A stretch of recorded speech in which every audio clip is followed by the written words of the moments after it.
Lembrando que o pastor Carlos Ribas já está conosco aqui ao vivo nos estúdios da Rádio Voz FM. E você que está ligado conosco, quem sabe você não ouviu o programa de ontem.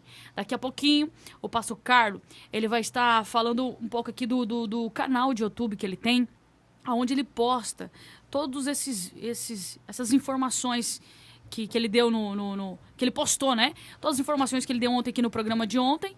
E também o programa de hoje, ele está gravando aqui, também vai postar no seu canal de YouTube. Então você não vai ficar de fora não, viu? Você vai ficar bem informado através aqui da pessoa do pastor Carlos Ribas. E o tema de hoje, aqui, sugerido até mesmo pelo pastor Carlos, é sobre espiritismo. Ele vai falar um pouquinho sobre o espiritismo hoje. E vai ser muito interessante. Então você que está ligado com a gente, você que conhece alguém que é espírita, ou você que conhece alguém que está começando a participar dessa religião, convide eles para ouvir o programa de hoje, porque vai ser muito interessante. Pastor Carlos, a paz do Senhor. A paz do Senhor, pastora Daniela e todo mundo que nos ouve, né, pela rádio e também pela internet, e os que estão nos assistindo pelo canal do YouTube, porque, como a senhora mesmo já fez a menção, nós estamos gravando o vídeo e o áudio. Então, no YouTube vocês vão poder nos ver e ver aqui a estrutura da rádio e como nós estamos gravando esse programa ao vivo, que está sendo realmente uma bênção. Com certeza. E o tema de hoje, pastor Carlos, como eu disse aqui, e eu acredito que já teve muita gente que fez ligação já nessa tarde para os seus amigos, é sobre o espiritismo, né? Que hoje o espiritismo ele tem crescido muito. E antigamente as pessoas, elas não... era difícil... Como é que eu posso te dizer? As pessoas... Era difícil expor essa crença, né? Era mais oculta. Era mais oculta. Hoje em dia... Mais recatado, eu não né? sei na sua cidade, mas aqui, às vezes eu tô fazendo caminhada, o pessoal tá lá com as suas camisetas. Eu sou espírita, né? Eu não sei, acho que eles andaram fazendo algum tipo de movimento agora por esses dias aí, na nossa cidade, mas eu achei interessante, porque eu via muita gente assim com camiseta, expondo ali a sua religião. Eu sou espírita. Então, antigamente não ouvia-se muito falar dessas coisas. E hoje o espiritismo tá crescendo muito no Brasil. Lá em Salvador eu estava andando no shopping da Barra e cruzei com um jovem que estava com uma camiseta escrito Exu é Deus. E aquilo me Imagina. Não chegou a me assustar, porque realmente não me assusta, mas me impressionou, porque eles estão saindo das quatro paredes dos terreiros e estão demonstrando a sua fé. Como eu falo, o Brasil ele é um país que deveria ser democrático, porém não é. Então ele se tornou um país das minorias. Se dá bastante valor à minoria. Então hoje as minorias estão se sentindo encorajadas em fazer grandes movimentos com até o apoio de organizações não governamentais e até apoio do governo. Então vai ser comum nos próximos anos que apareça bastante, né, que dê bastante vulto isso, dessas tantas religiões que, por mais que sejam aclamadas como as religiões brasileiras, o espiritismo não é uma religião brasileira. O Brasil é um país cristão, ele teve fundamentação cristã. E vale lembrar, não entra no tema isso, mas vale lembrar que até 1985 o Brasil era Estado cristão. O Brasil era considerado um governo cristão. E os protestantes, nós, os evangélicos, a bancada protestante, que exigiu que o Brasil se tornasse Estado laico. Então, após o fim do regime militar, com as diretas já, e a Constituição Federal, que foi escrita em 85, depois foi outorgada em 88, o Brasil se tornou Estado laico. O que é o Estado laico? O Estado laico não é Estado ateu. O Estado laico é um Estado que não pende para religião nenhuma. Por isso que antigamente, nós que nascemos em pleno regime militar, eu nasci na época do general Ernesto Geisel e outros, enfim, antes de mim, que nasceram nessa época de regime militar, eram obrigados a ter o ensino religioso católico nas escolas, os colégios tinham símbolos católicos e tal. Com as diretas já e o fim do regime militar, o Brasil se tornou Estado laico. Então, a partir daí se deu direito a se cultuar sem a interferência do Estado a qualquer religião. Não que o Brasil não pudesse fazer isso, mas a partir daí se tornou uma lei que o Brasil tem esse Estado laico que não vai pender para uma religião. Então hoje o governo brasileiro não pode mais, por exemplo, dar um terreno para a Igreja Católica construir uma igreja. Não pode. Se algum político fizer isso, ele vai ter que responder por si, ou então vai ter que dar um terreno para todas as igrejas, todas as religiões. Então é assim que funciona hoje. Claro que nós sabemos que Lógico. não funciona tão bem como a lei prevê, mas seria isso o Estado laico, né? Não tem mais tendência religiosa, não pende mais para uma religião. Em relação ao espiritismo, eu venho de uma linhagem espírita, né? Eu venho de uma linhagem de satanistas que são a alta magia, não está no espiritismo propriamente dito. O espiritismo ele é a baixa magia, e dentro do espiritismo existem também algumas escalas, né? Baixo espiritismo, alto espiritismo, espiritismo científico, enfim. Mas a minha família, a parte do meu avô, minha avó, todos eles eram espíritas. Meu avô, ele era pai de santo, da quimbanda, tinha centros de quimbanda, então ele operava nessa área do espiritismo. Por isso que eu conheço bem por dentro, né? Participei muito disso, e ao conhecer Jesus com 19, 20 anos, acabei vendo o tamanho da mentira. Antes de nós entrarmos no assunto em si, eu já quero dizer de antemão o seguinte: eu nunca saí, eu não saí do satanismo para o cristianismo por decepções que eu tive ou por nada disso. Não foi por nada disso. Porque fali, não tinha dinheiro. Não, nada disso. Eu saí porque eu conhecia a verdade. E quando você vive uma mentira, chega uma hora que o ser humano pensante, o ser humano intelectualizado, ele começa a perceber que a mentira não é mais suficiente para alimentar o seu intelecto. Então ele começa a buscar a verdade.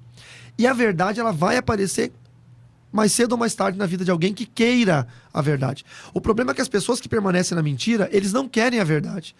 Eles estão muito confortáveis com aquilo que eles têm. Ontem, nós fomos fazer uma visita na casa de uma irmã, não vou, né, mencionar o teor da visita, mas ela falou algo que realmente me impressionou. Ela disse que quando ela ia no espiritismo, ela perguntava para o pai de santo: isso é de Deus? Porque ela tinha medo que não fosse de Deus. E o pai de santo lhe dizia: não, é de Deus. Iludindo, né? Iludindo, mentindo ela. Até que ela percebeu que aquilo não era de Deus por si só. Ela não era evangélica, não era nada. Percebeu que aquilo não era de Deus por si só e resolveu não ir mais. O que o pai de santo fez? Se você não vir mais, você está amaldiçoada. Esses espíritos vão te perseguir, vão te incomodar a vida inteira. É uma ameaça, né? Claro, porque eles... Para aprisionar. Exatamente. É uma forma que eles usam justamente para aprisionar essas vidas, porque eles ficam com medo, pastor. E acabam se entregando a uma coisa que eles não querem. Essa é a verdade. Acabam passando por esse... Foi o que aconteceu com essa irmã. Mas graças a Deus, você viu o que ela disse, né? É. Que graças a Deus, que ela chegou em casa e a mãe dela... Se desfez de todos os objetos, jogou fora. E aí, quando ela contou para a mãe dela, né, sobre essa questão, a mãe dela falou assim: olha, se isso é de Deus, eu não sei, mas você, minha filha, é de Deus. E essa palavra mudou ela. Mudou a mentalidade. O entendimento dela. Ela decidiu não ir mais, não é? E agora, eu tenho, ao longo desses anos, debatido muito esse assunto com muitas pessoas. Na região do Nordeste do Brasil, principalmente ali em Salvador, na Bahia. Eu vou muito para Salvador.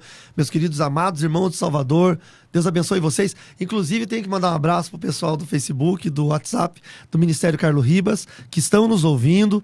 E vocês que estão assistindo a gravação do vídeo também, que têm seguido o meu ministério, tem sido amparo. Muito obrigado. Deus abençoe vocês, tá bom? Cristiano, todo o pessoal que está lá nessa hora, eles ficam no WhatsApp mandando mensagem, assistam, ouçam. Obrigado mesmo pelo apoio de vocês.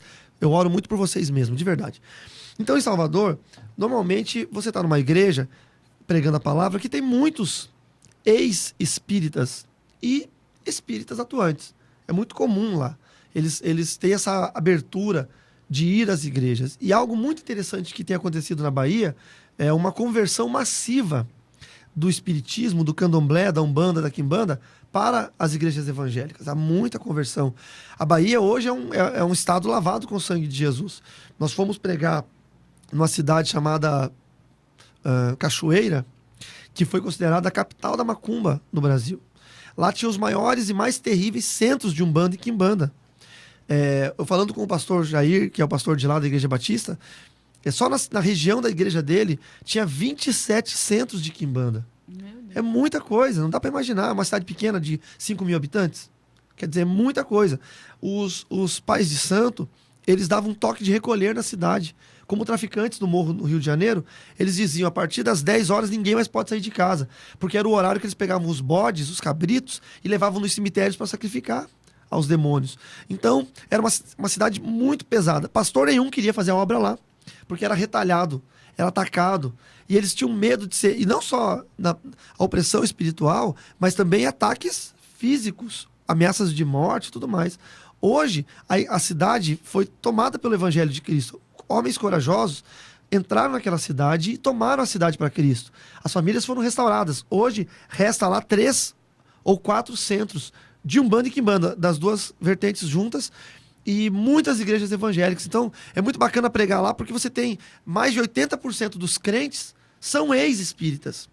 E eles contam como que foram enganados tantos anos pelos demônios, que se passavam por espíritos iluminados, se passavam por guias, por orixás, e eles descobriram que eram demônios. E todos eles, 100% dos testemunhos, 100%, todos eles que saíram do espiritismo, sofreram ameaças dos pais de santo e dos demônios. Aí eu pergunto, se isso é de Deus, quando você sai, por que você sofre ameaça? Por que você sofre retaliação? Por que você sofre privações? Entendeu? Porque, por exemplo, eu sou pastor evangélico, não é? Há 13 anos, convertido há 20. Se alguém sai da minha igreja, jamais eu vou ameaçá-lo, jamais eu vou dizer, eu vou orientá-lo, é claro que eu vou orientá-lo. É claro que eu vou dizer, meu filho, cuidado, olha, você está entrando no engano.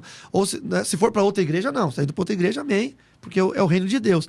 Mas está se desviando, como nós evangélicos chamamos, eu vou orientá-lo, eu vou dizer, meu filho, cuidado, olha o que você está fazendo, olha com quem que você está andando, eu vou orientar, mas não vou parar de orar pelo bem daquela pessoa. E se daqui 1 ano, 2, aquela pessoa cruzar comigo na rua, eu vou cumprimentá-lo, eu vou abraçá-lo, eu vou dizer que eu sinto saudades. Muitos casos de pessoas que não foram mais à igreja, que ainda frequentam a minha casa, que ainda conversam com a gente.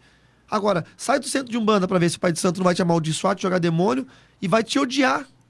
Porque é um domínio maligno. E a Bíblia fala que reino dividido não prospera. Eles são um reino que não prosperam por causa disso. Não são unidos, são divididos. Eles são malignos e são mentirosos. Eles enganam as pessoas. Por isso que, quando se fala do tema espiritismo, seja do kardecismo, seja da Umbanda, da Quimbanda, do Candomblé, de qualquer um deles, eu tenho uma experiência pessoal para falar. Eu não quero aqui falar de pessoas. Eu quero aqui falar de filosofia. As pessoas que estão lá dentro têm todo o meu amor e o meu respeito. Eu os respeito. Tem pessoas na Bahia que chamam os pais de santo de pais de chiqueiro. E eu os repreendo. Eu digo, não fale assim. Porque são seres humanos criados por Deus que precisam voltar a Deus. Então que estão sendo enganados, totalmente que enganados. Estão vivendo um engano. Estão vivendo um engano. Então eu posso falar pela experiência de vida que tenho que realmente eles estão vivendo um engano. Inclusive, pastor, ontem a gente estava dando uma volta, né? E a gente viu muitos rituais em uma rua que nós fomos. Fui dar uma volta com ele aqui na cidade. E eles mesmos presenciaram rituais em algumas encruzilhadas aqui de Foz do Iguaçu. E ali a gente estava comentando, né? Porque a igreja evangélica ela é muito perseguida. A gente não pode fazer nada que já estão nos perseguindo. É uma coisa incrível. Sim, é verdade. Né? Agora eles fazem rituais nas ruas, fazem sacrifícios, né? Coisas tão horrendas. E ninguém faz nada contra eles. Você não vê a polícia. E é contra a lei isso, fazer inclusive. Isso. E é contra a lei. É Fala contra um pouquinho lei. sobre isso, pastor. O que acontece? Pelo Estado ser laico, qualquer manifestação de culto religioso, ele precisa de uma autorização. Então, vamos para nós evangélicos. Eu quero fazer um culto na rua. Eu preciso de uma autorização. Vou dar um exemplo da minha igreja. Alguns jovens missionários vieram passar não eram jovens missionários. Jovens crentes vieram para nossa igreja, do Rio de Janeiro, do Mato Grosso do Sul, de alguns estados, para passar 1 mês, 2 meses conosco para aprender teologia, aprender missões, aprender um treinamento mesmo, pastoral. E aí eles foram para as ruas fazer uma espécie de evangelização chamada Press Match, que eles vão nas casas e pedem licença, as pessoas permitem que eles conversem, senão não.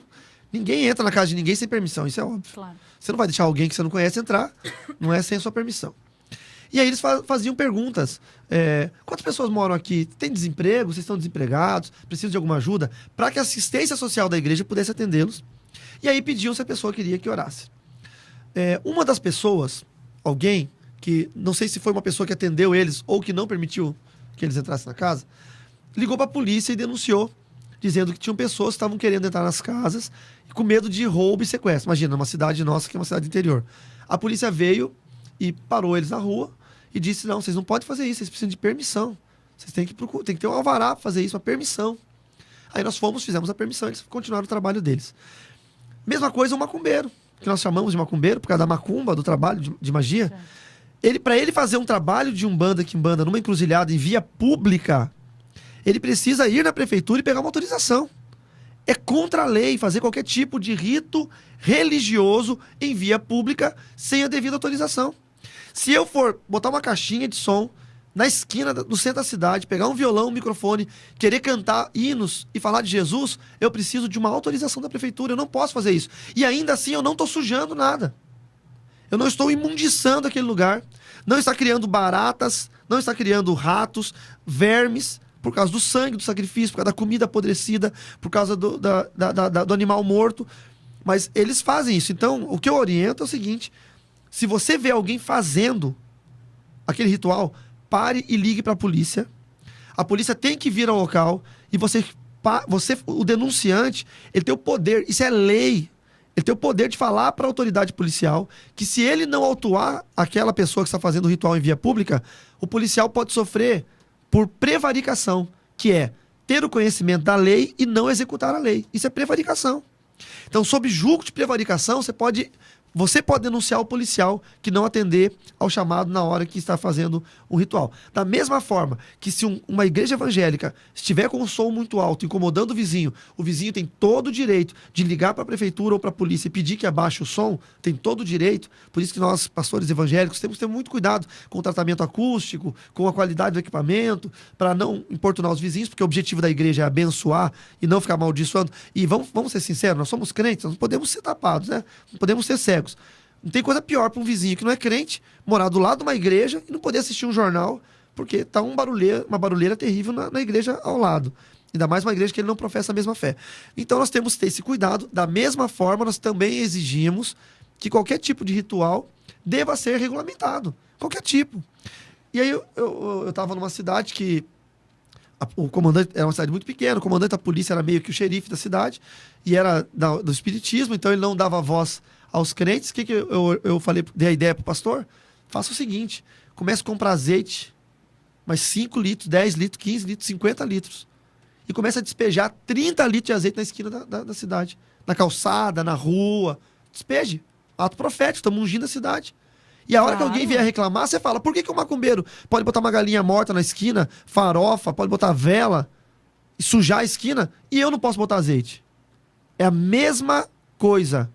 Debaixo da mesma lei. Se ele pode, eu também posso. Então, já que eles vão sujar, nós vamos sujar com óleo. Eles começaram. Compraram azeite, começaram 30 litros de azeite na esquina. Na outra esquina, 30 litros de azeite. Até que uma hora eles tiveram que entrar num consenso. Ninguém mais suja a cidade porque a população não está mais aguentando. Porque a lei é a lei. E sem contar que essa questão desse ato profético de ungir toda a cidade vai abençoar a cidade. Muito. Na esquina Viu? Tanto de baixo, funcionou que os macumbeiros naquela cidade pararam de fazer os trabalhos. Opa!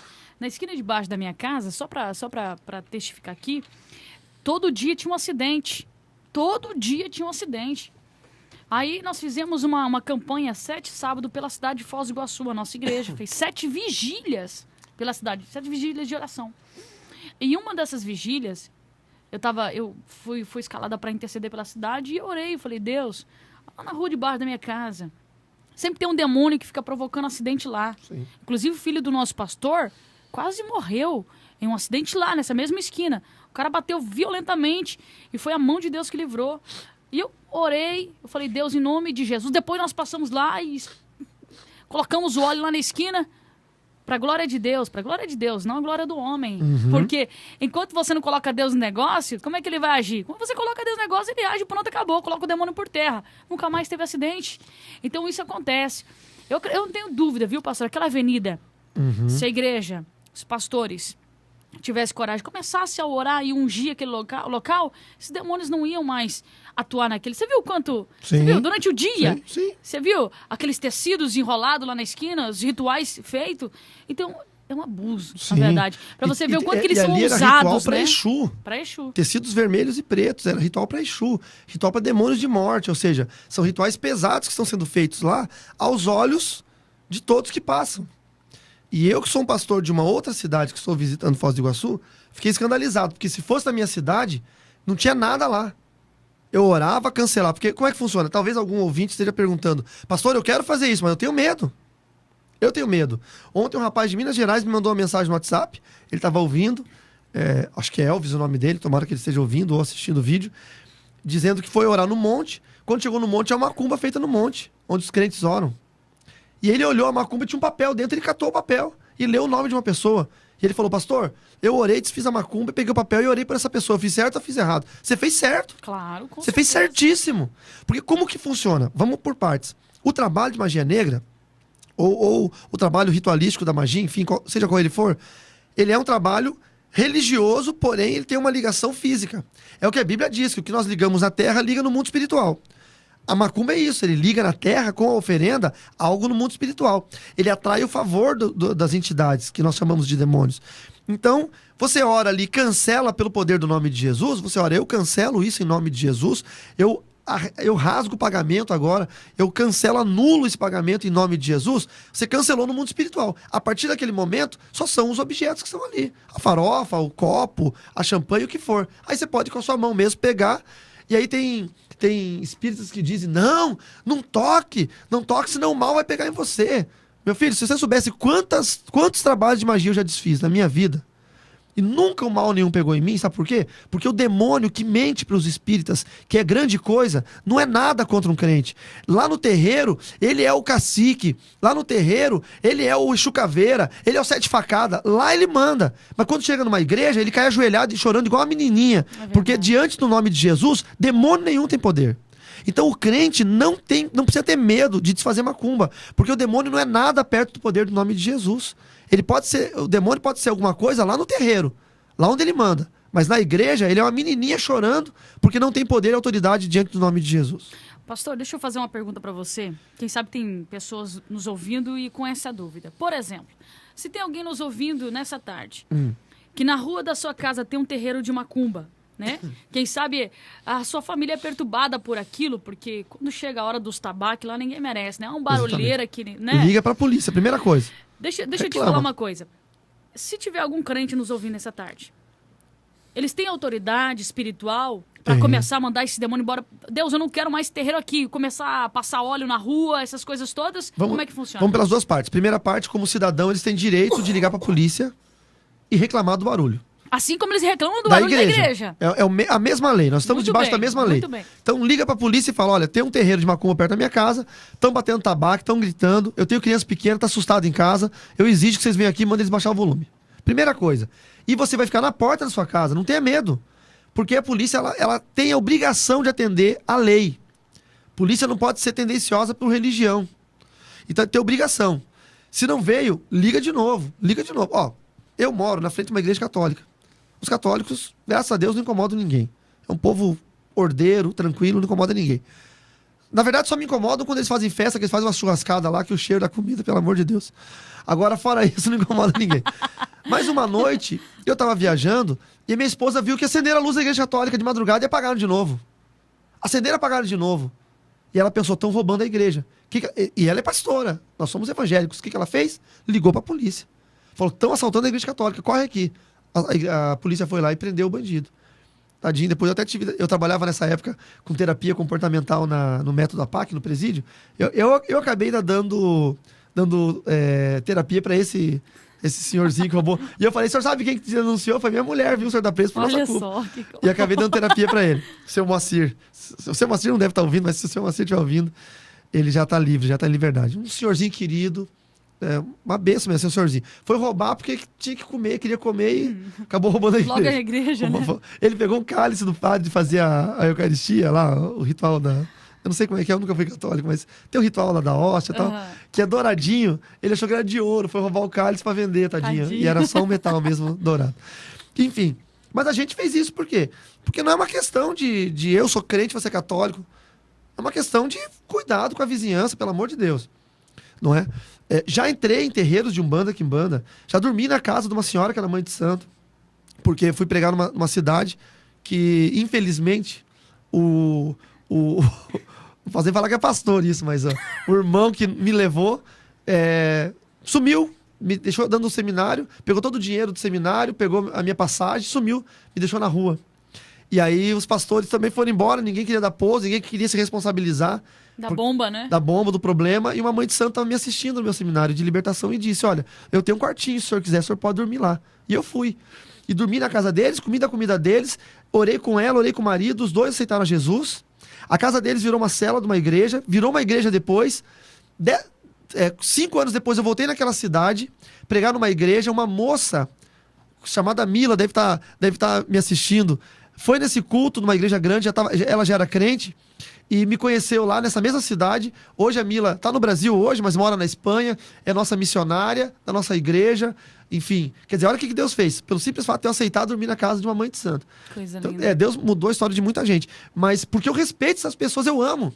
A minha avó era mãe de santo, era satanista, mas ela também, a religião dela, humanamente conhecida, pública, ela era mãe de santo. O meu avô era pai de santo, quer dizer, eu respeito esse povo. Por amar tanto esse povo é que eu ensino contra isso, para que eles saiam do engano. Se você não ama a pessoa, você quer que ele morra e vá para o inferno, que ele vá. Sim, a Que ele fique questão é enganado. amar a pessoa, não amar as práticas. Exatamente. Por eu amar esse povo, eu quero que eles saibam que eles estão sendo enganados. Tomara que Deus queira, que Deus permita, que estejam espíritas nos ouvindo agora, da Umbanda, da Quimbanda, do Kardecismo, do Candomblé, estejam nos assistindo no vídeo no YouTube, porque é necessário que vocês abram os olhos. Eu falei ontem e vou falar de novo, faça um teste. Quando você estiver indo para o centro, ore em nome de Jesus, mais ou menos assim: Senhor Jesus, eu estou indo no centro, onde eu participo da Umbanda, ou da Quimbanda, ou do Candomblé, ou do Espiritismo, Kardecismo, Mesa Branca, Conscienciologia, o nome que você usa, não importa. Ore antes em nome de Jesus e diga: em nome de Jesus. Se isso é de Deus, vai dar tudo certo. Agora, se não é de Deus, Senhor Jesus, eu autorizo ao Senhor fechar o meu corpo e não deixar nenhuma entidade que tocar em mim. Eu autorizo o Espírito Santo a me bloquear, me travar, porque eu não quero ser usado por demônios. Faça a oração e vá para o centro para ver o que vai acontecer. Eles vão inventar um monte de mentiras. Eles vão dizer que não tem, que o santo hoje não quis descer. Eu acho que o santo estava com dor de cabeça, sei lá, torceu o pé. Tá com desarranjo. Desarranjo. Eles vão inventar uma mentira e não vai acontecer nada. Vão dizer que tem alguma coisa na sua cabeça ainda aqui por trás, como se fosse uma luz muito forte. Sabe por quê? Porque isso se chama Espírito Santo de Deus. Eles chamam de outros nomes. Eu vou te dizer o que é. É o Espírito Santo de Deus. Então, você que é espírita, faça isso. A palavra de Deus diz, pastora Daniela, em João 8:32. João, capítulo 8, verso 32. O capítulo é aquela letra maiorzinha na sua Bíblia e o versículo a menorzinha. A maior é 8, o menorzinho é 32. No livro de João, pode ser Bíblia católica, qual for. Diz assim: conhecereis a verdade e a verdade vos libertará. Amém. Quando você conhece a verdade te liberta. E em Romanos, no livro de Romanos, para frente de João, tem Atos, tem Romanos. No capítulo 10, a letra maiorzinho 10, no verso 13, a letra menorzinho 13, diz assim: todo aquele que clamar é bradar, falar alto, o nome de Jesus será salvo. Na hora que você estiver no centro, em qualquer lugar, sua vida estiver amarrada, com problemas, com dificuldade, e na sua casa, sem ninguém perto, clame o nome de Jesus. Diga: Jesus, me ajude. Jesus Cristo, me ajude. Porque o Senhor é fiel para vir sobre a sua vida e te ajudar. Eu me livrei do engano do satanismo sozinho, num quarto de hotel, clamando o nome de Jesus. Você também vai conseguir fazer isso. Pastor Carlos, vamos entrar então no tema de hoje, que é sobre o Espiritismo. Eu queria que o senhor falasse um pouquinho aqui nessa tarde qual que é a origem do Espiritismo. Eu queria também que você falasse um pouquinho sobre essa questão da reencarnação, da psicografia. Isso. Né? Dessas questões que são muito polêmicas, porque tem muitas pessoas que acreditam nisso. Justamente por isso. Pela prática. Justamente. Ontem, inclusive, nós tocamos um pouquinho nessa questão, que as pessoas são enganadas, porque o guia lá de frente fala assim que recebeu lá o espírito do filho que morreu. Aí o camarada fala igualzinho, como o filho falava antes quando estava vivo. Isso. Aí se a mãe tem um apelido, né? Chama Ele chama a mãe pelo apelido. apelido. Isso engana essas pessoas, o que faz essas pessoas ficar aprisionadas naquilo ali. Eu queria que o senhor falasse nessa tarde justamente sobre isso. Tá bom. Bom, o Espiritismo no Brasil, ele é uma mistura. É o samba do crioulo doido. Ninguém aqui no Brasil sabe de onde veio. Mas o Espiritismo veio da França. O termo Espiritismo é francês, é Espiritismo, no francês eu não sei como é que pronuncia. E ele é uma doutrina que ele é filosófico e espiritual. Ou seja, religioso e filosófico. Então eles orbitam nessas duas esferas, da religião e da filosofia. Por isso que o Espiritismo, criado na França, ele tinha o único objetivo de comunicação entre vivos e mortos. Então, essa é a filosofia. Tem uma série que passa no History Channel chamado Houdini, do mágico, o grande Houdini. O Houdini, ele foi um homem que ele foi um ilusionista. Ele era aquele que se acorrentava, caía em tanques com água, e daí soltava as correntes e tal. É uma lenda. E ele é na época de um dos grandes dos escritores ingleses, né? Houdini era inglês, como Arthur Conan Doyle, que escreveu Sherlock Holmes, não é? Edgar Allan Poe nos Estados Unidos. E esses escritores, eles tinham uma vertente espírita muito grande. A mulher de Arthur Conan Doyle, chamada de Lady Doyle, ela era espírita e ela era médio-sensitiva. Ela incorporava, entre aspas, as pessoas mortas e falava com os vivos, né? E Houdini teve uma parte da vida dele que, além dos shows que ele fazia nos grandes teatros, né? Nós estamos falando de 1800 e alguma coisa, ele tinha por objetivo natural, pessoal, desmascarar os espíritas. Porque a mãe dele havia falecido e ele não tinha contato com a mãe dele. E alguns espíritas vieram falando, olha, sua mãe encarnou, incorporou, e ela quer falar com você. E ele era muito inteligente. Ele conseguiu desmascarar vários. Na série que passa no History Channel... Interessante, hein? Na série que passa no History Channel, não é patrocínio do History Channel esse programa, tá? Not sponsor. Mas na série, ele fala, ele começa a desmascarar. Ele vai, e aí a médium começa a falar com a voz, dizendo, eu sou fulano e tal. Dele, na hora ele chuta a mesa, liga a luz e começa a descobrir todas as farsas, as mentiras do espiritismo. Isso lá no século XIX. Nós estamos no século XXI. Lá no século XIX.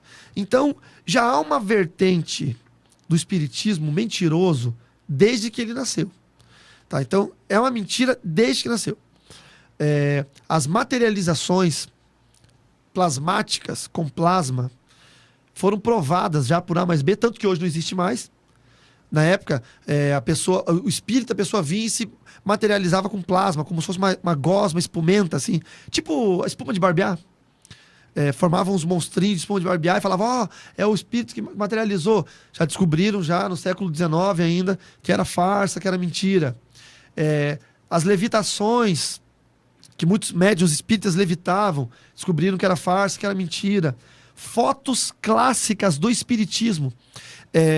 Eu peço a qualquer espírita que esteja nos ouvindo, filósofo espírita, mestre espírita, kardecista de alto grau, manda para mim um e-mail com as fotos tradicionais do espiritismo, com levitações, e eu provo por A mais B que são fake, que são fotos montadas. Na época não existia Photoshop, então tinha outras técnicas de montagem, de sobreposição de imagens nos filmes, nos cromos dos filmes, e eu mostro publicamente que é tudo montagem. Então, nunca houve uma prova de que há uma comunicação de um vivo com um morto. Não há prova. Isso eu estou falando da ciência e da filosofia. Não há como provar. Então é tudo em cima do campo da subjetividade, é tudo em cima do campo. Aí eles vão, como eles são filosofia, mas são religião, é do campo da fé. Mas isso não é fé. Isso é fideísmo. Porque a fé, ela é racional. O apóstolo Paulo fala isso em Romanos 12. Quando a fé ela é irracional, quando ela foge do campo da razão, ela se torna fideísmo, que é o que o fanatismo religioso gera o fideísmo, não gera a fé. Então o espiritismo começou dessa forma, como engano, para angariar fundos, dinheiro, porque só os ricos participavam das sessões, pagavam muitas quantias em dinheiro, altíssimas quantias, para falar com seus entes queridos. É o que eu falei ontem, é uma doutrina confortista. Morre um filho tragicamente, não deu tempo de se despedir, não deu tempo de falar o quanto ama. Eu estava voltando de uma viagem no ano passado, o avião cruzou por uma tempestade que assolou a cidade de Ourinhos, em São Paulo. Eu estava em voo, quando a tempestade passou do Paraná para Ourinhos, de São Paulo. O avião passou no meio da tempestade, quase caiu o avião. Os bagageiros abriram, caiu malas, essas malinhas de mão que ficam em cima do bagageiro, no corredor do avião. Foi terrível, gente passando mal, suco, lanche voando. E naquela hora eu pensei que o avião ia cair e nós íamos morrer. A primeira coisa que doeu, eu sou um pastor, eu sou um teólogo, eu sou um crente. A primeira coisa que me doeu no coração foi a possibilidade de eu cair com o avião, morrer e não me despedir da minha mulher e dos meus filhos. Então, e eu sou crente. Imagina uma pessoa incauta que perde um filho tragicamente. Aí o espírita vai lá e diz, não, seu filho está ali, você pode falar com ele está num lugar de luz. Quanto custa isso? Qualquer preço. O camarada vende a casa, vende o carro para falar com o filho mais uma vez. Então é uma teologia... É uma coisa errada por aí, já. Hã? Já está errado por aí. Claro. Essa questão de cobrar. Já é uma doutrina confortista para as pessoas. E aí, as pessoas falam, mas eu falei com o meu filho. Então, eu vou explicar para vocês que estão me ouvindo pela rádio e estão me vendo pelo YouTube. Eu vou explicar para vocês como funciona isso. O inferno, por ser antes do inferno, eu falei bastante sobre o inferno ontem, falei que não é um lugar geográfico, não é um buraco cheio de fogo onde Deus joga as almas lá, não é isso. É um reino organizado. Então o inferno, ele tem demônios. E os demônios são em altas escalas. O demônio que está no mendigo, viciado em crack, comendo lixo, não é da mesma escala que um demônio que está num empresário, voando de jatinho particular, indo para a Europa fazer compra e voltando. Então são demônios de escalas diferentes. Nessas muitas escalas, alguns deles são designados para seguir pessoas, como se fossem espiões. Talvez alguém que está me ouvindo agora, que já tem por natureza ser medroso, já vai pensar, e agora como é que eu vou andar na rua? Eu vou daqui à padaria e vai ter um demônio me seguindo. Não é? Sabe por que Deus não permite que nós vejamos o mundo espiritual? Porque nós ficaríamos loucos. É verdade, tem razão. O trânsito espiritual é muito grande. Nesse exato momento, onde nós estamos agora, tem anjos e demônios transitando, lutando, impedindo, demônios querendo entrar aqui para me fazer calar. E os anjos do Senhor impedindo eles lá do lado de fora. Então, agora, nesse exato momento, demônios na sua casa querendo impedir você de ouvir essa internet, ouvir esse rádio, e anjos do Senhor bloqueando a ação deles. Então, é uma batalha. A batalha é contínua, completamente... não cessa, não para o tempo todo. Então, os demônios, eles têm ordens de trabalho. E uma classe de demônios que tem ordens de trabalho são esses mensageiros, que são de grupos de demônios familiares enviados para seguir as pessoas desde o dia que elas nascem. Então, vamos por partes, para as pessoas mais incautas entenderem. Se você ficar um mês na Bahia, você é paranaense, um mês em Salvador. Salvador não, porque é uma metrópole. Um mês numa cidade do interior da Bahia, que eles falam bem arrastado, bem puxado, baianês, né? Quando você voltar para cá, você tá com um sotaquezinho. Se você ficar um mês no Rio de Janeiro, você volta, né? A Alba é carioca, né, Alba? Ela já fala igual paranaense, tá aqui no Paraná. Perdeu bastante o sotaque dela. Mas se ela ficar um mês no Rio de Janeiro, volta todo o sotaque dela. Por quê? Porque o ser humano, ele agrega isso. Nós somos, né, sensoriais, nós captamos as coisas. Imagine você ficar uma vida inteira, desde o dia que você nasceu, junto com a pessoa. Você vai pegar todos os tiques da pessoa, você vai falar igual a pessoa, não é? Quando eu vejo a minha esposa ensinando alguém, eu me vejo nela. Porque ela aprende comigo, eu aprendo com ela, e eu vejo ela falando coisas que eu falo todo dia, porque um fica parecido com o outro. Esse demônio, ele vem seguindo a pessoa, seja crente ou seja ímpio, porque, como eu já expliquei isso outras vezes, no mundo espiritual não tem distância. A distância existe no mundo físico porque tem métrica. Então nós sabemos que 1 metro é 1 metro porque tem a luz do Sol, que viaja no espaço a 300 mil quilômetros por segundo. Numa fração dessa viagem da luz, foi medido 1 metro, e a partir daí tem uma linhagem de medição, não é? Que é o metro. Antigamente era cana. Usava-se uma cana que sempre era replicada do mesmo tamanho, e aquela era a medição. Os hebreus usavam o côvado, que era a distância entre o cotovelo e a mão. Até que a ciência conseguiu medir com a luz, virou 1 metro. Então nós temos a metragem. No mundo espiritual não tem luz. Não tem sol, não tem lua, não tem terra, não tem luz, então não tem metro. Então, se eu disser que um demônio está a 1 metro de mim, ele fisicamente, no mundo espiritual ele pode estar a 1 milímetro de mim. Então não há distância no mundo espiritual. Por isso que mesmo crente ou ímpio, no mundo espiritual não há distância. A distância não existe, não é? Por essa razão, que quando nós falamos que os demônios seguem, eles estão seguindo, seja da distância que for, não é? E vão vendo a pessoa crescer, nascer, né? Nasceu, cresceu, aprendeu a andar, aprendeu a falar, e a criança vai se desenvolvendo, e esses demônios vão aprendendo. Só essa classe de demônios tem o poder perceptivo de ver o mundo físico. Os demais demônios não têm poder de ver o mundo físico, então eles precisam incorporar. Aí eu já entro daqui a pouco na incorporação.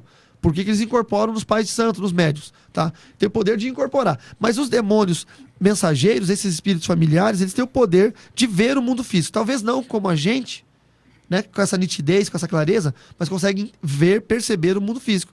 Aí a pessoa aprende a andar, ele aprende a andar igual. É a experimentação, não é? Ele aprende a escrever com a mesma caligrafia. A pessoa faz uma assinatura, uma rubrica, ele aprende a rubricar igual. E assim sempre.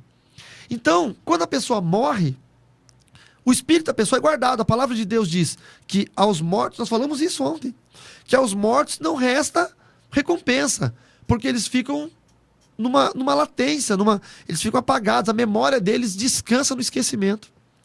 Então, como que o espírito humano volta? Não volta. Eu citei ontem a palavra do rico e do Lázaro, a parábola do rico e do Lázaro.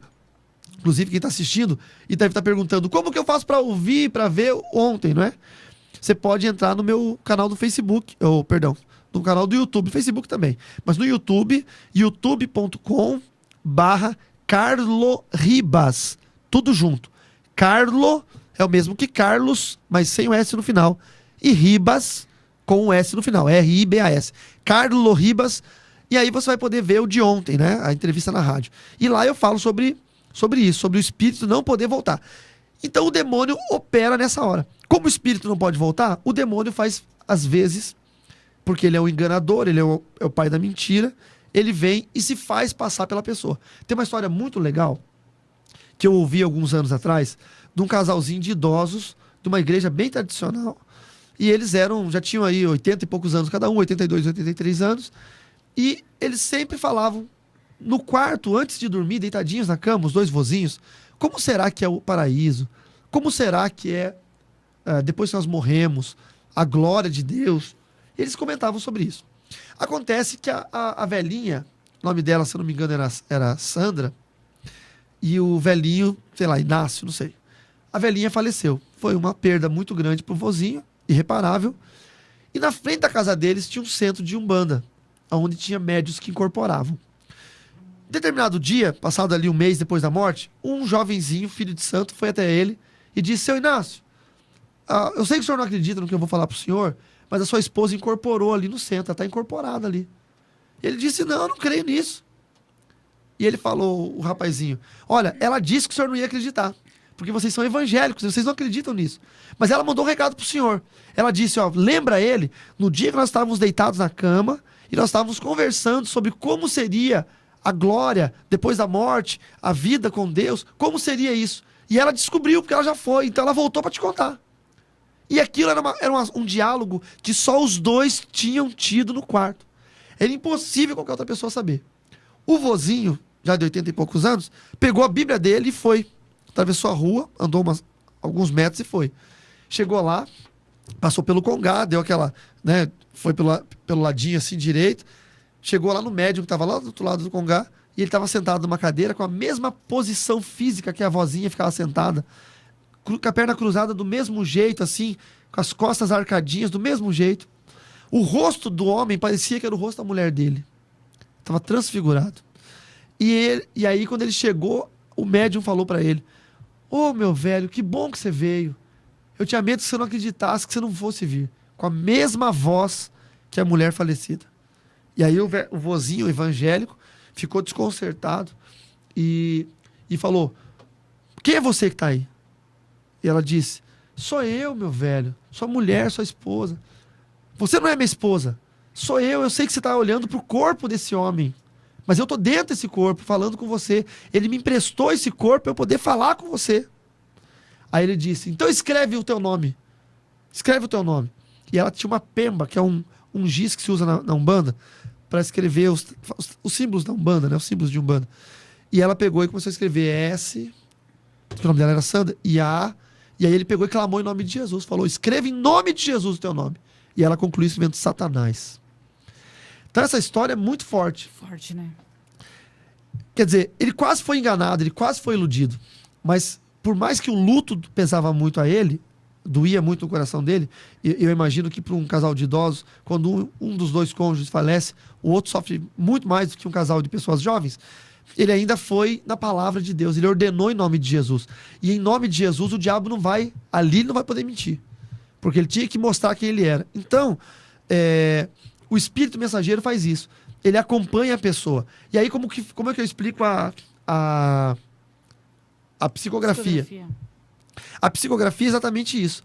ele aprendeu, o espírito mensageiro, esse demônio, aprendeu a escrever com a mesma letra, com a mesma caligrafia, aprendeu a assinar com a mesma assinatura, e ele vai, entra no médium, o demônio, escreve cartas, bilhetes, ele tem informações da vida daquela pessoa, porque ele acompanhou a vida inteira, vendo isso, e aí ele começa a escrever e assinar com a mesma assinatura. Como que você pode fazer uma prova de se esse espírito ele é um ente querido ou não?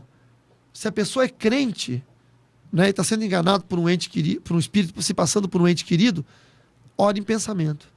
Porque o demônio não pode ler o pensamento do servo de Deus. Então, faça uma oração em pensamento, Senhor, desmascara esse demônio, e aí em pensamento, a pessoa vai pensar lá uma coisa.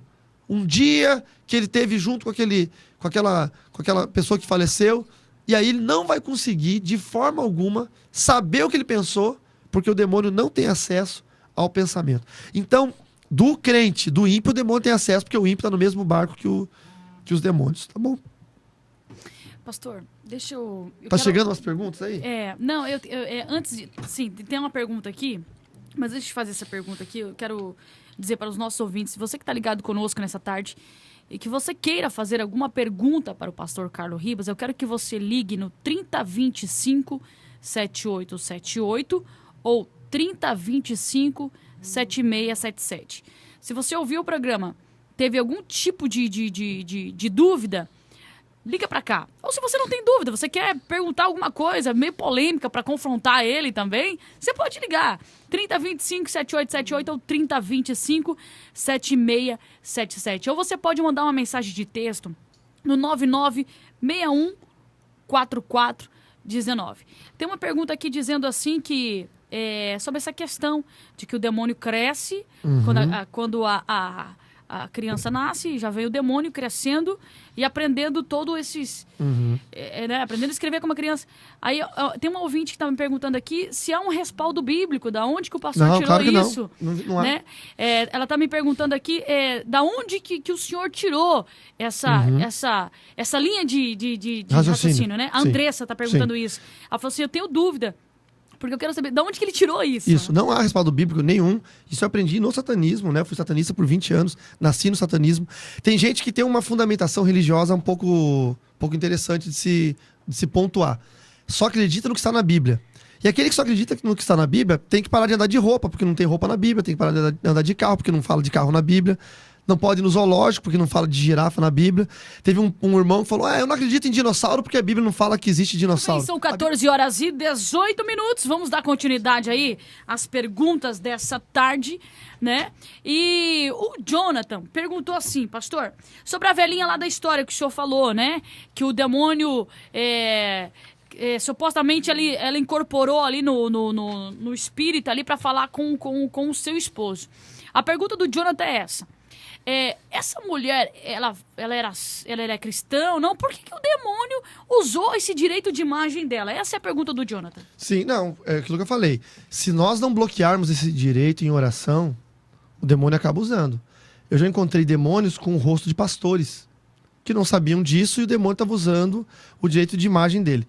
É muito mais complicado do que se parece. Por quê? Porque já teve casos da pessoa viva, em vida, não só o direito de imagem depois da morte, pós-mortem, mas em vida, o demônio se fazer outra pessoa parecer com aquele indivíduo, e aí causar uma confusão muito, muito séria em relação a isso.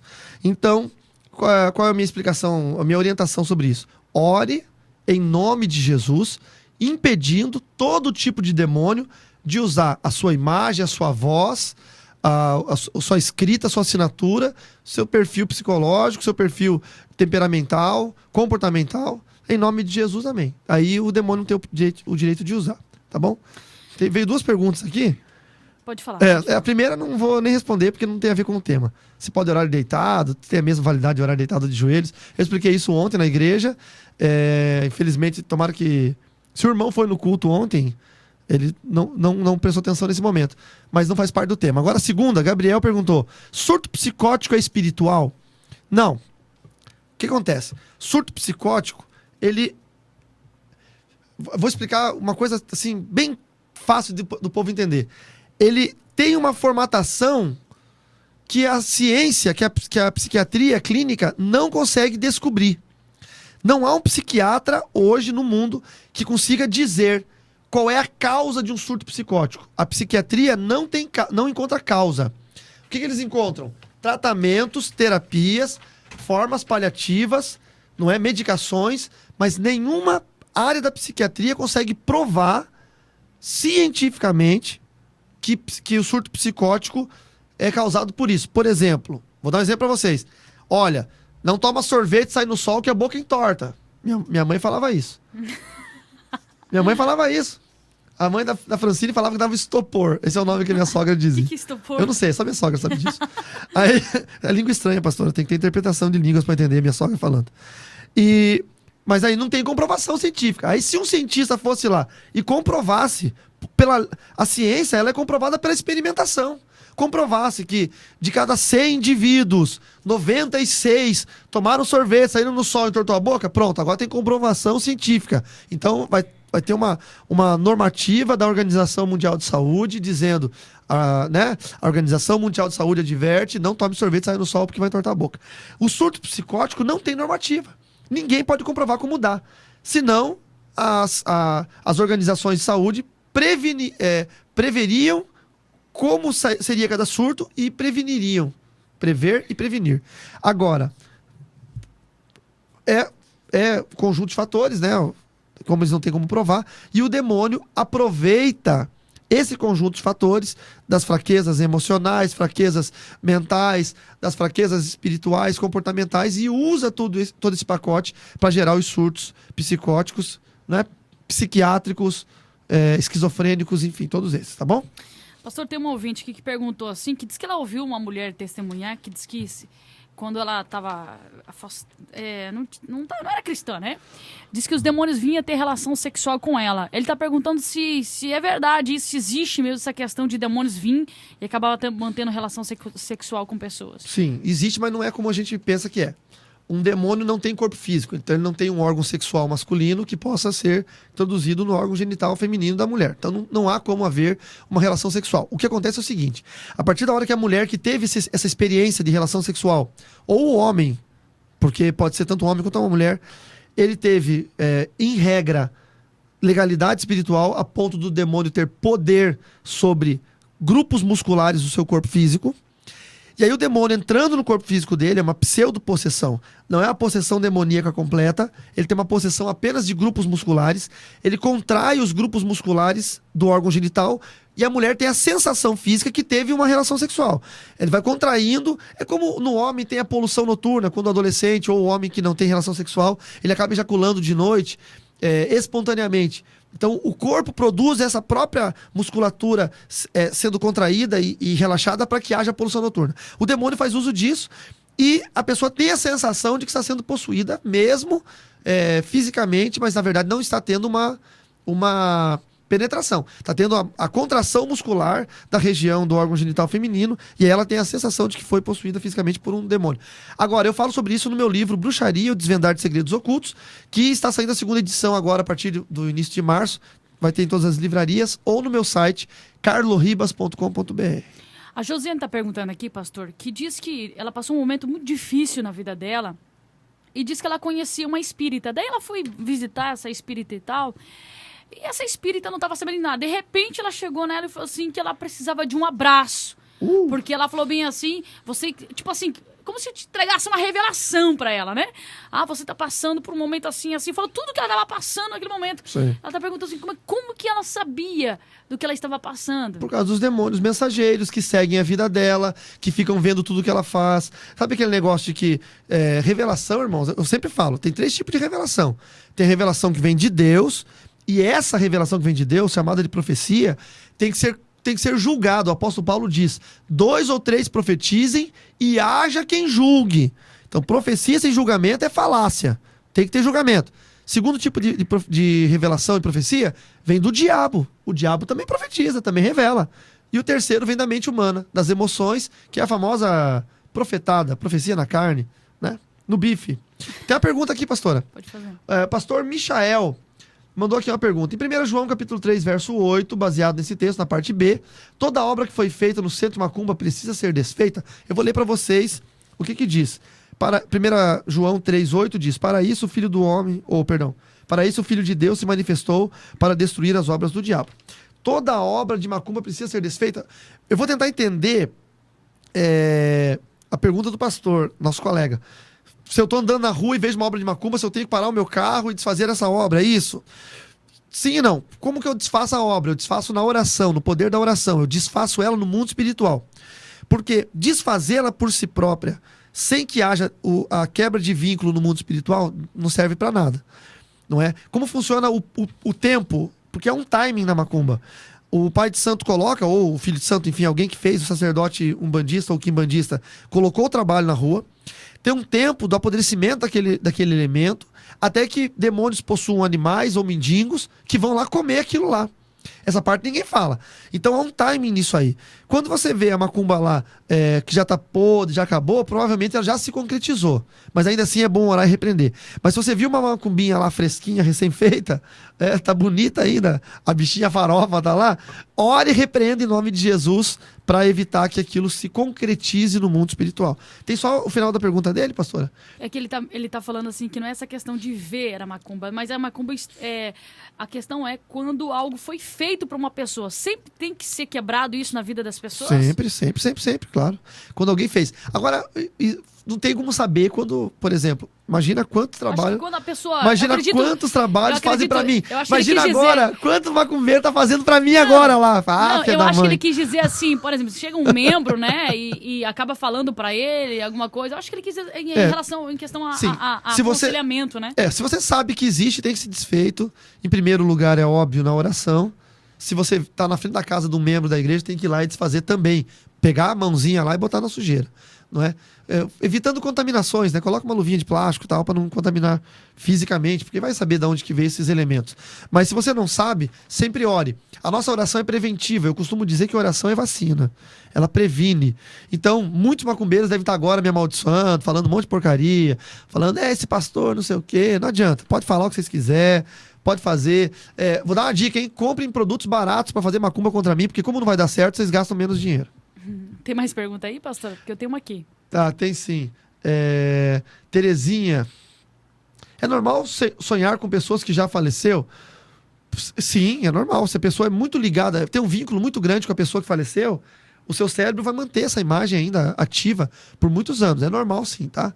Perdi minha mãe, tem 8 meses e sonho com ela frequentemente. É exatamente isso. Tem um vínculo emotivo, afetivo muito grande e acaba sonhando, né? Ore a Deus, não é?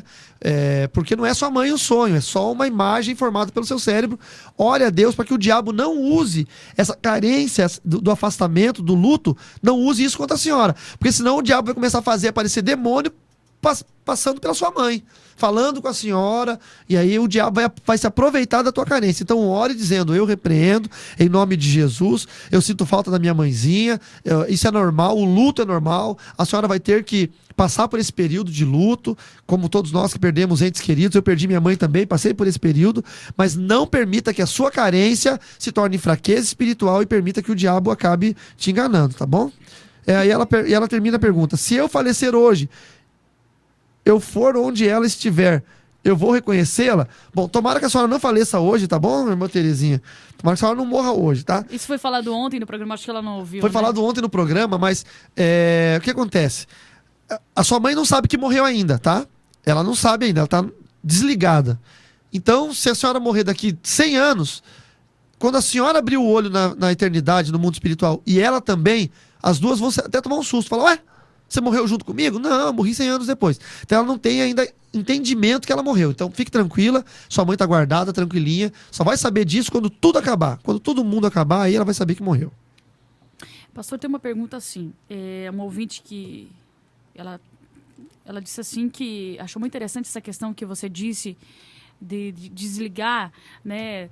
Quando uma pessoa usa a imagem da outra, que já morreu, mamá. Ela falou assim, pastora, e quando essa pessoa está viva? Ela falou assim, já aconteceu um fato dela estar dormindo e de repente veio um parente dela no quarto dela, acordou ela e disse que ela acordou e quando ela olhou assim, de repente aquele parente sumiu. Ela falou assim, tem que fazer a mesma coisa? Exatamente. Ó, e por que acontece isso? Ela falou, por mas causa daí dessa é dois ligação? casos. Não, é dois casos. Aí pode ser duas coisas. A primeira, eu já falei, junto com a resposta, estava meio misturado, que eu disse que já aconteceu de pastores eu ver demônios com o rosto de pastores que estavam vivos. Então o demônio estava usando a imagem daquele pastor vivo ainda para causar confusão. Teve um caso de um professor meu na faculdade de teologia que a mulher dele viu ele num carro com uma loira bonita. E quando ela parou o carro dele, quase cometeu um acidente, ela ficou, né, imagina, doente de ciúmes, era o mecânico que estava com ele. Então o diabo fez ela ver o mecânico com cara de uma mulher para causar uma confusão no casamento. Então esse foi um caso. Agora, pode ser esse o caso dessa irmã ou desse irmão, enfim, que mandou a pergunta. Essa irmã. Mas há um outro caso, que é quando um satanista faz uso do poder de tirar o espírito dele do corpo e viajar no mundo espiritual, que é chamado pela gnose de projecionismo ou viagem astral. O satanismo usa muito isso. E aí, nesse caso, se esse parente dela tem algum envolvimento com o ocultismo ou o satanismo, ele pode acabar terindo no quarto dela em espírito dele. E aparecido para ela. Eu fazia muito isso quando eu era satanista, meu livro eu conto isso. Lá na igreja Sementes da Fé, eu tô ela com tá meu DVD. dizendo aqui que não, que inclusive ele é cristão, ele é crente. Então foi um demônio que apareceu usando a imagem dele. Usando a imagem Ela tem dele que pra orar enganar. e bloquear isso em nome de Jesus. Olha só. E eu vou falar hoje, pastor, e amanhã na sua igreja, na Sementes da Fé, sobre tricotomia, espírito, alma e corpo, nessa sequência de seminários de treinamento sobre vida espiritual, batalha espiritual, que nós estamos tendo na sua igreja. E hoje e amanhã eu vou falar sobre isso, sobre espírito humano que sai do corpo, que vai na casa dos outros, tudo isso que nós estamos falando aqui, sobre o projecionismo, a viagem astral, sobre sonhos, sobre tudo isso nós vamos falar hoje à noite. Inclusive, pastor, aconteceu um fato. Eu até entendi a pergunta dessa ouvinte, mas deixei, lógico, você responder, né? Porque eu estive na aula passada e eu aprendi isso. Porque a babá do meu filho, acontecia muitas vezes do demônio usar a imagem dele para ir lá visitar a babá do meu filho e falar: Sara, acorda, Sara. E ela acordar na madrugada.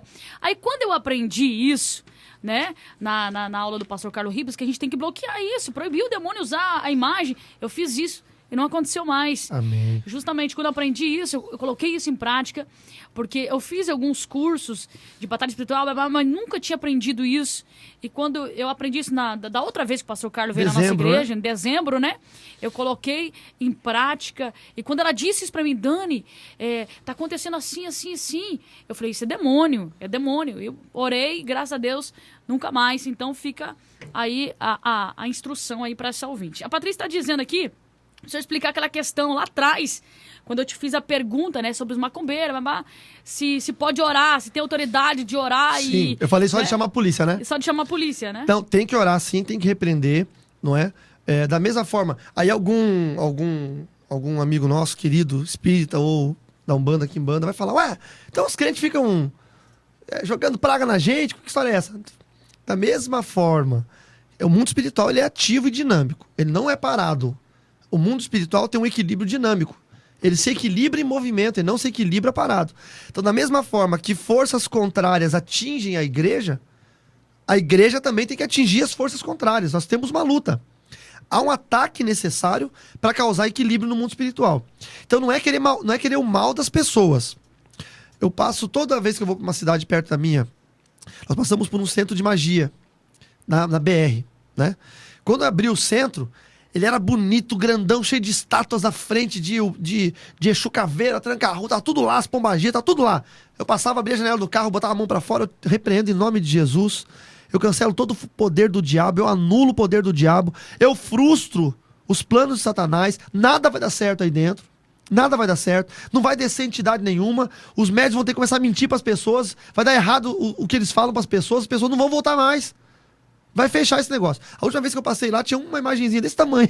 Ficou só um demôniozinho lá que tá persistindo. Mas vou pegar esse. Ele não sabe com quem ele tá mexendo, pastor. Ele é o último, ele é o resistente, mas vou derrubar também. Por quê? Porque eu prezo pela vida das pessoas.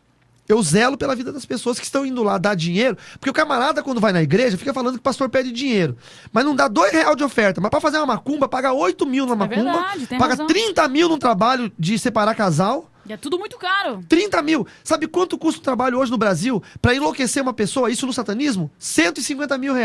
Camarada vende um carro de luxo, vende um terreno para fazer um trabalho. Aí se converte para dar R$2 de oferta, fala que pastor é ladrão.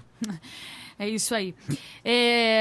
Pastor Carlos estará conosco durante essa semana, um seminário lá na nossa igreja. Você que está nos ouvindo, ainda dá tempo. Segunda e terça ele falou sobre intercessão profética. Hoje e amanhã ele vai falar sobre tricotomia. Você quer participar desse seminário? R$50 só a inscrição. Você vai ter a sua apostila, você vai ter o teu certificado para você participar com a gente desse seminário de ensinamento. É algo muito tremendo, viu? Ontem a aula foi bacana, foi muito tremendo, muito bacana. O legal dessa aula é que ele cede ali a oportunidade para você fazer pergunta na hora, entendeu? Então você que queira participar com a gente, venha hoje cultuar conosco. Você vai procurar ali na recepção a Alba, você vai fazer a sua inscrição, vai pegar a tua apostila, R$50 em inscrição e você vai participar com a gente. Começou segunda e vai até domingo, tá certo? Você quer o telefone para você ligar? Você vai ligar daqui ainda meia hora, né? Porque daqui a pouco mais ainda a Alba vai pra igreja, que ela tá aqui com a gente. Você vai ligar nesse número aqui. Eu vou te dar agora o número para você ligar, para você fazer a sua inscrição. Procura ela depois lá no culto e pega as suas apostilas. 3027 4408. 3027. Opa, desculpa. Oh, meu Deus, eu tava dando outro número, né? Deixa eu dar aqui o número certo, né? 3029 4970. Esse é o número, viu? Lá da nossa igreja para você ligar. 3029 4970. Você vai ligar, vai falar com a Alba, você vai dar o seu nome e você vai hoje lá na nossa igreja, na Avenida Jorge Timofeng, número 500, bem em frente ao McDonald's, tá? Para você participar desse seminário que vai ser muito bacana, viu? Hoje começa a aula de tricotomia, viu? 3029 4970. Vou repetir. 3029 4970. Às 8 horas da noite, né, pastor? Às 8 horas da noite. E você também vai poder acompanhar essa fala de hoje à tarde no canal de YouTube do pastor Carlos Ribas. Isso, youtube.com/Carlo Ribas. Carlo é o Carlos sem S. Isso. É italiano. Carlo Ribas. CARLORIBAS. Tá certo? Procura o pastor Carlos lá no YouTube, nos canais de YouTube, e você vai ser muito edificado, porque tem muita coisa lá. Tem o testemunho dele, tem bastante coisa bacana lá, viu? Inclusive, o programa de ontem já está lá no canal ou não? Tá lá já. Já está lá no canal. Bombando. E o programa de hoje já tá filmando, a sua linda esposa está ali, ó, na direção da filmagem, e mais tarde vai estar aí já no canal da equipe técnica, tá ok? O programa tá acabando, tem mais alguma pergunta aí? Tem uma pergunta aqui. A irmã Eva perguntou assim: foi revelado ontem que o nome dela e mais 4 pessoas da família dela estão no centro de Macumba. Estão fazendo trabalho para a família, foi revelado isso. E está realmente complicado na casa dela. O que deve fazer? Eu não vou entrar no aspecto que se essa revelação é verdadeira ou é emotiva, se alguém... Porque tem muita gente que é meio pilantra, hein? Que vê que a pessoa tá sofrendo, todo mundo sofrendo, e pega e fala, é macumba e tal. Às vezes nem é. Mas, se realmente for, se for verdade... Quem sabe a pessoa nem conhecia ela e falou, né? Vai saber se for uma revelação mesmo. O que tem que fazer? Repreender. Mas aí eu vou falar pra irmã Eva procurar quem revelou, porque quem revelou tem a obrigação de desfazer o trabalho. Porque a palavra de Deus diz que Deus só revela aos profetas aquilo que vai fazer. Então, se Deus revelar a um profeta que tem macumba no centro lá da família dela, esse profeta que teve a revelação tem que orar pra tem a obrigação de cancelar esse trabalho. Senão ele não tem nem que falar. Porque você acusar problema é uma coisa, você resolver é outra totalmente diferente.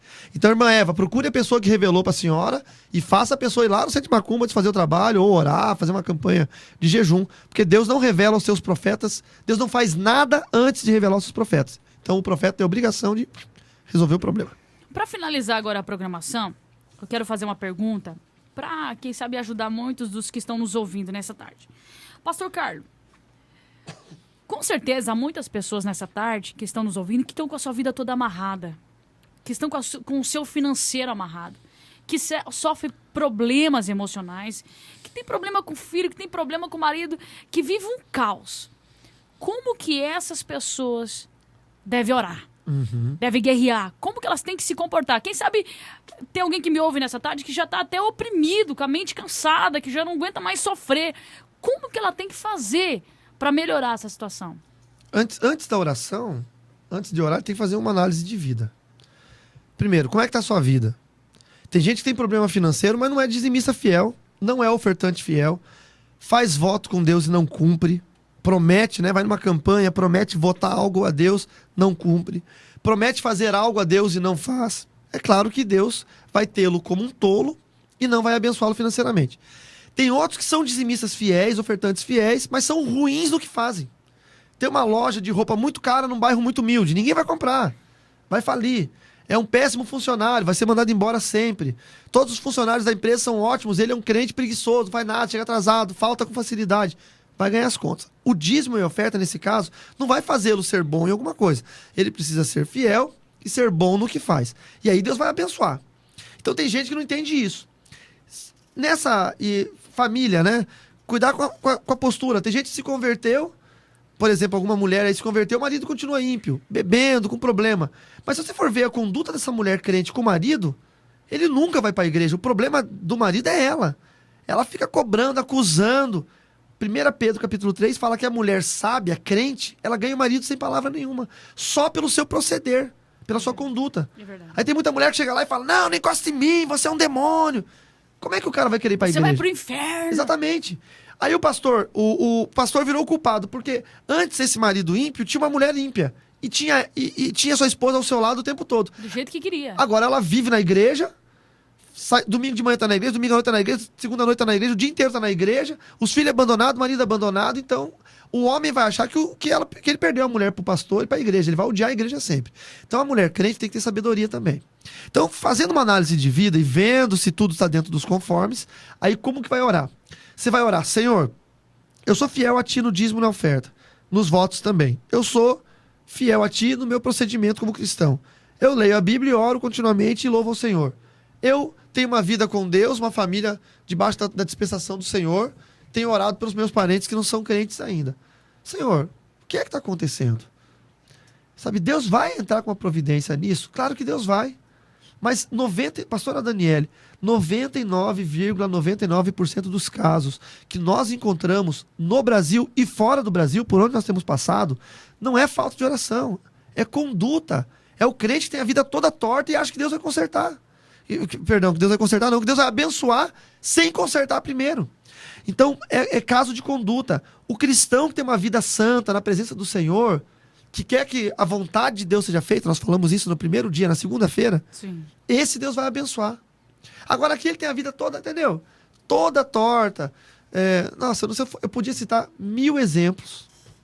Então, minha dica especial, para encerrar, tem mais uma pergunta aqui, depois vamos ver. Mas a dica especial, reveja a sua vida. Reveja, mas reveja de verdade. Aonde o demônio está agindo. Peça para alguém te dar dicas. Olha, o que está acontecendo comigo? Você pode me ajudar? Posso. O que acontece? Você é crente, mas você não para de beber cerveja? Você é crente, mas você ainda deixa os seus filhos usar drogas? Eu conheço crentes que estão deixando os filhos fumar maconha em casa, porque é melhor o filho... Aqui em Foz do Iguaçu, a moda é arguile, viu?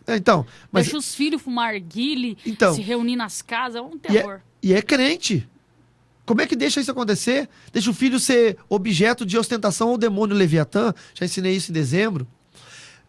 Eu vi um casal falando, não, eu prefiro que meu filho fume maconha em casa do que fume na rua. Que absurdo. Aí eu falei pra esse casal crente, falei, deixa seu filho... Exatamente, o demônio tá morando na sua casa. Deixa seu filho não quer sair da maconha, deixa ele ir pra rua. Ele vai tomar um pau da polícia, ele vai... Deus que me livre, não tô profetizando maldição, mas ele vai ter que aprender, porque a dor também faz a pessoa crescer. O ser humano também cresce com o sofrimento. Eu conheci numa igreja recentemente um missionário, vai ser ungido pastor agora dia 23, que passou 3 anos preso por sequestro e roubo à mão armada, e hoje é um homem de Deus. Será se ele não tivesse sido preso, tivesse roubado, sequestrado várias vezes e nunca ter sido pego pela polícia, hoje ele seria um crente, um pastor? Não seria. Então a dor às vezes é necessária para as pessoas. Então tem muita gente que é passivo, entendeu? Deixa acontecer a vida do jeito que for e quer que Deus abençoe. É fácil você querer ter tudo de bom, carro bom, celular bom, relógio bom, carteira com dinheiro, fazer o pecado, não tem ninguém para te dizer que você está errado e não querer a bênção de Deus, aí eu também quero, né? E também tem aquela questão da pessoa até que tem uma comunhão com Deus, vive uma vida íntegra com Deus, né? e passa por essas mesmas opressões e tarará. E só que ele acha que ele não tem autoridade, né, pastor? Para mandar os demônios embora da sua casa, não é assim? Tem pessoas que é assim, que tem até uma vida em santidade com Deus, uma comunhão com Deus, entre aspas, uma santa mulher de Deus, um santo homem de Deus, mas ele acha que ele não tem aquela autoridade para mandar aqueles demônios embora de casa. Aí vive aquela vida aprisionado, porque tem muito crente que tem medo de demônio. Sim, essa é a verdade. Verdade. Que se começa a orar na sua casa e sente uns arrepios, eu não vou orar mais. Exatamente. Porque o demônio tá oprimindo. Tem gente que né? Em muitos casos, expulsa o demônio de casa, mas as suas atitudes legalistas mantêm o demônio parado ali. Entendeu? Deixa eu ler uma pergunta aqui. Essa é top, hein, pastor? Essa é top. Liriana, sabe se é esse o nome? Pode ser, né? É verdade que feiticeiros e bruxas usam mariposas para enviar atos de feitiçaria contra as pessoas? Olha... Essa entende do negócio, viu, Tomara pastor? que não, viu, Liriana? Porque eu tenho pavor de borboleta. Agora eu tô entendendo porque eu tenho medo de borboleta. Deve ser isso mesmo, viu? Olha, se eu fosse Deus, por 2 segundos eu ia acabar com todas as borboletas da Terra. Ô bichinho nojento, terrível. Eu acho que não. Eu nunca ouvi falar sobre isso. Pode ser que alguma linhagem de feitiçaria que eu não conheço use realmente isso. Eu nunca ouvi falar. É aquilo que as pessoas não entendem uma coisa. Eles acham que uma pessoa que teve uma experiência de vida sabe tudo. E não sabe tudo. Eu sei tudo sobre o que eu vivi. Mas existem outras vertentes de satanismo, de baixa magia, que eu não faço a menor ideia. Não é? Tem gente que fala, teve uma irmã que revelou que tem um demônio lá com o nome de não sei o quê. É verdade? Eu falei, não sei o nome de todos os demônios. Tem 30 bilhões de demônios para cada uma pessoa na Terra. Se eu soubesse 30 bilhões de nomes, eu saberia só os nomes dos demônios que me atacam. Isso pra você ver o quanto isso é importante, né? 30 bilhões, né? Vai vendo. Como o diabo tem medo da gente. Então, dados do satanismo, tá? Não são dados da Bíblia, claro. Então, assim, enfim, eu desconheço, mas já é uma boa... Mas é uma boa pergunta pra você dar uma pesquisada também, pra pesquisar, né? E pra saber, porque agora eu entendo porque eu não gosto de mariposa e borboleta. Tá certo. O programa Sementes da Fé tá acabando, tá certo? Amanhã a gente volta com o pastor Carlos Ribas. Amanhã é o último dia dele aqui no nosso programa. E o tema de amanhã a gente não tem ainda, pastor? Tchananã. É que o tema é tão bom, que se nós formos falar, vai bugar tudo aqui. Portais? Será, Francine? Francine tá... Minha esposa tá dizendo... Ela quer falar sobre portais. Olha, interessante. Pra falar da cachoeira, das velas. Vela, cachoeira, Foz do Iguaçu. Vai ter muita gente que não vai querer mais Tríplice comprar Fronteira. velinha, viu? É Olha verdade, aí. pastor. Vamos falar, então amanhã o tema é portais. Vamos falar sobre cachoeira, sobre velas. Pastor, eu posso acender uma vela de aniversário? Amanhã vai ser falado sobre isso, viu? Sobre vela de aniversário. Sobre quando acaba a luz da sua casa, se você pode acender uma vela. Eita. Olha que legal, vai ser legal o programa de amanhã. Viu? Gostei, pastora, isso era muito bacana. Então você não pode perder o programa de amanhã, tá? E se você quiser participar desse seminário com o pastor Carlos Ribas, hoje lá na nossa igreja, na Avenida Jorge Milfeng, número 500, eu vou te passar o telefone da nossa secretária lá da nossa igreja. Daqui meia hora você liga pra ela, viu? Que ela vai estar lá para te atender. O telefone da nossa igreja para você fazer a sua inscrição é 3029 4970. 3029 4970, ou você pode ir direto lá na nossa igreja hoje a partir das 20 horas. O programa Sementes da Fé tá acabando, pastor. Até amanhã. Até amanhã. Deus abençoe todo mundo. E hoje todo mundo na igreja, hein? Sim, claro. Às 20 horas. Amém? Pastora, Deus abençoe, tá ali, ó, nos auxiliando. E a gente tá morrendo de fome, viu, irmão? Ô, Jesus, a voz chega, tá fraquinha,